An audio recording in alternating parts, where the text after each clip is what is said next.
Hi everybody, it's Tasso.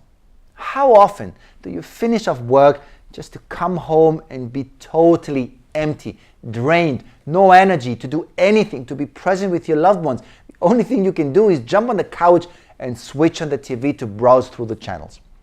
You are not alone. I mean, we live in an environment and we work in an environment that is so demanding. Complexity increases. More and more gets onto our plates. We don't remove anything.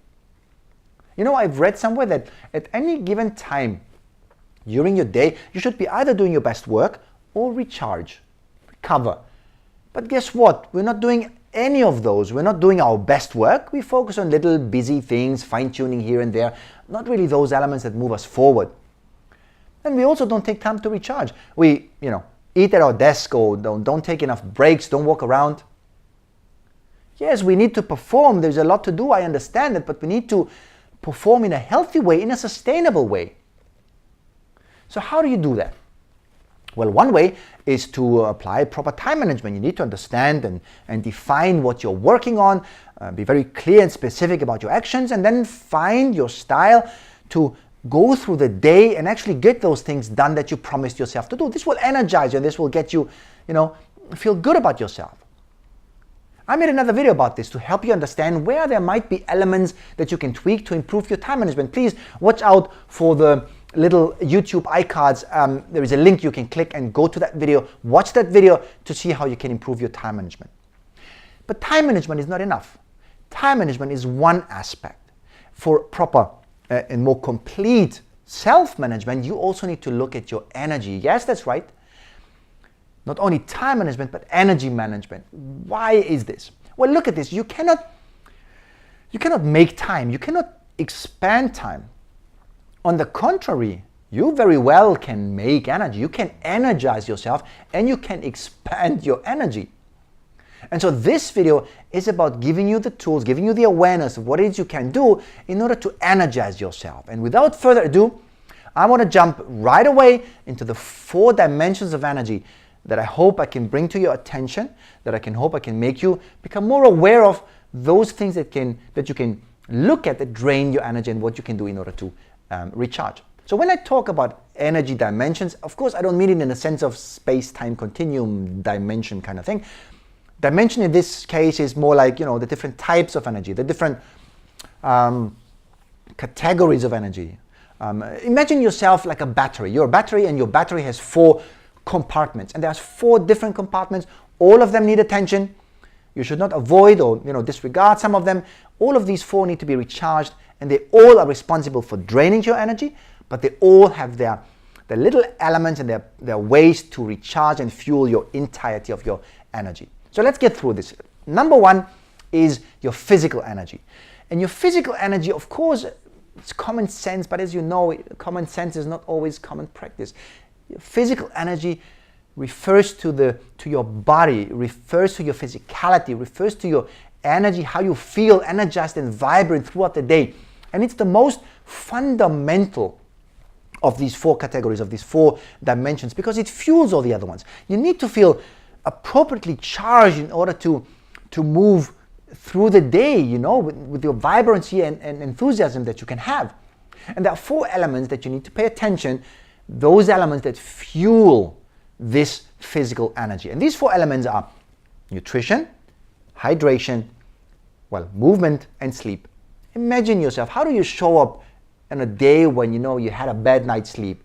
How focused can you be in a meeting or anywhere, in fact, when your stomach is empty and you hear noises?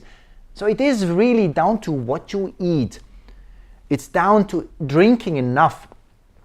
And it's about moving and having enough sleep. Moving, here another myth maybe to bust. People believe that they need to feel for it, that they need to have energy in order to go to the gym and work out, but the opposite is true. You go to the gym, you do move in order to create energy. You're able to create energy that can fuel yourself through the day. So that was number 1, physical energy. Number 2 is your emotional energy. Your emotional energy refers to your awareness about your own emotional state and the impact it has on others. And it's the same the other way around. Your empathy, you understanding the emotional state of others and what impact it has on you. In this state, you need to ask yourself the question, what got me to this particular emotional state? We are emotional beings. We will always be in different emotional states. There's no good or bad.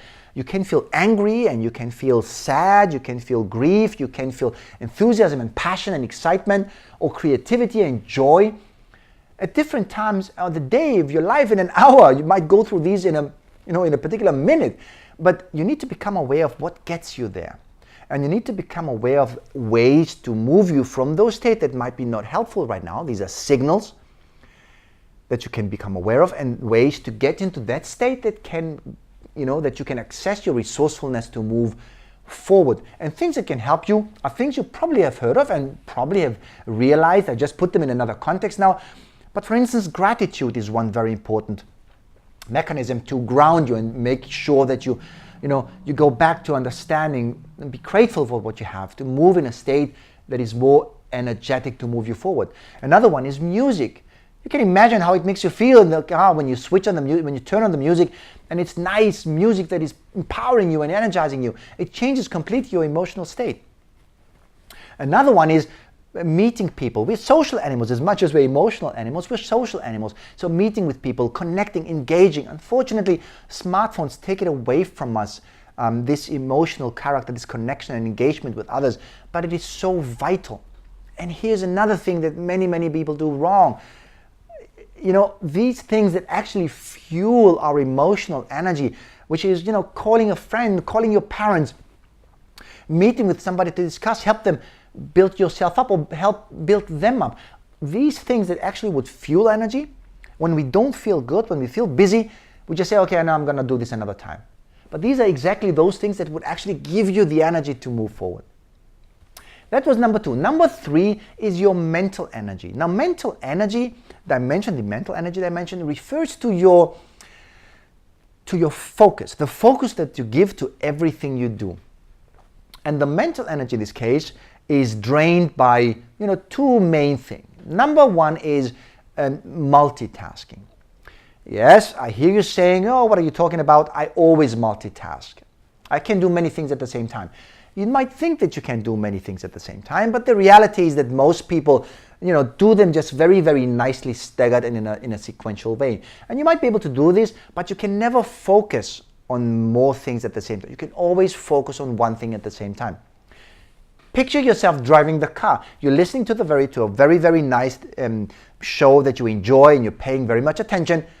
As soon as there is a dangerous situation on the street and you need to deal with it, I am sure you have experienced the fact that you have a gap in your understanding of what was said. You just didn't manage to grab it. Your brain did not accept that information because it had to focus all the energy into dealing with the situation of, danger.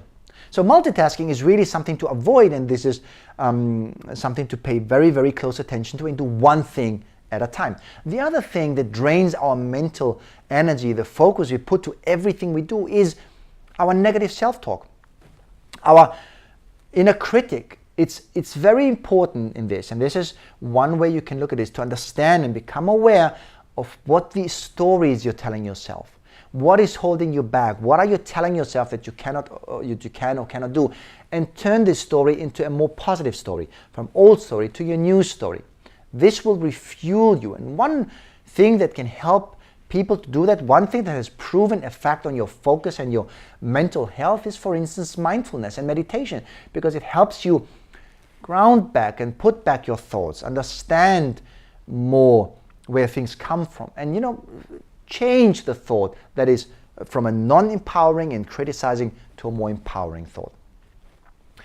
The 4th dimension, the 4th compartment of your energy that needs attention, because it is a very big drain, but can also become a very good, fuel for your energy, is the spiritual dimension. And spiritual is nothing to do with religion here in this case. Spiritual energy is how much is what you do aligned to your values? How much is what you do aligned to your ambitions and dreams?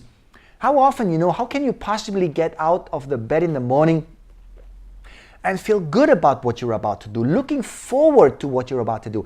All this is possible as soon as you give attention to your spiritual energy, which is linking those things that you do to the values, the dreams, your guiding star. You need a guiding star. You need your why, as Simon Sinek very often says. Why are you doing the things that you do? Very often what drains us is when we do things that are in an inner conflict with our values and our beliefs. And this is something that you need to pay very, very much attention to. So, these were the 4 dimensions, the 4 compartments of your inner battery. Those 4 areas where our day-to-day lives can drain energy, can suck and pull the juice out of us. But the areas that also, when we know them, allow us to find ways to energize and refuel them. I hope this was something that inspired you. It was something that gave you some hints and insights to look into. If you liked it, please give me a thumbs up. If you want to do something about it and you know already what it can be to fuel your energy and re-energize yourself, please put it in the comment below. If you already have done things that are helping you, please also comment, because it might help people who are struggling to find ways to energize themselves, to actually, get in the first step, get the foot in the door and get moving into the right direction. So thank you very much for watching. I truly appreciate the time you gave me for the video, and I hope it served you. So until the next video, all the best.